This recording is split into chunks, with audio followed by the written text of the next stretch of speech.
ఎల్లారెడ్డిలో జరుగుతున్న మున్సిపల్ ఎన్నికల పోలింగ్ లో ఉద్రిక్తత చోటు చేసుకుంది. మాజీ ఎమ్మెల్యే సురేందర్ ఆందోళనకు దిగగా ఆయనను పోలీసులు అదుపులోకి తీసుకున్నారు. బీఆర్ఎస్ కు చెందిన నాయకులను స్థానికేతరులు ఎల్లారెడ్డి నుంచి పంపించేస్తున్నారని, కాంగ్రెస్ నాయకులను మాత్రం వదిలేస్తున్నారని ఆయన ధర్నాకు దిగారు.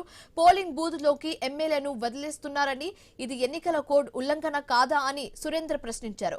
ఆయనతో పాటు మరికొందరు ఆందోళనకు దిగినట్లుగా తెలుస్తుంది. దీంతో మాజీ ఎమ్మెల్యే సురేందర్ ను అదుపులోకి తీసుకుని పోలీసులు పోలీస్ స్టేషన్ కు తరలించారు. అక్కడ గుమికూడిన వారిని చెదరగొట్టారు. ఎన్నికల ప్రక్రియ సజావుగా సాగేందుకు కట్టుదిట్టమైన భద్రత ఏర్పాటు చేసినట్టుగా పోలీసులు తెలిపారు.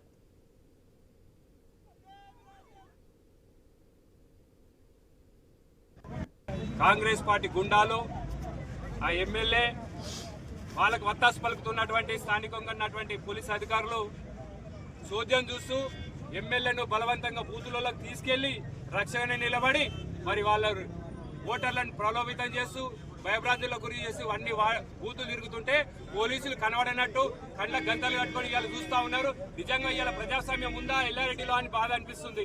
ఇక మేము కూడా గతంలో 5 సంవత్సరాలు కేసీఆర్ గారు ఉన్నప్పుడు మేము యొక్క చిన్న సంఘటన ఎక్కడ కూడా జరగలేదు. ఎన్నికలు సజావుగా జరిగిన ఎన్నో ఎన్నికలు కానీ ఇవాళ ఎల్లారెడ్డిలో ప్రజాస్వామ్యాన్ని కూని చేస్తూ అధికారులు కాంగ్రెస్ కండవగప్పుకొని పనిచేస్తున్నటువంటి ఇక్కడ స్థానిక ఎస్ఐ గానీ, సిఐ గానీ, డిఎస్పీ గారు మేము ఎన్నిసార్లు చెప్పినా రెస్పాండ్ లేదు.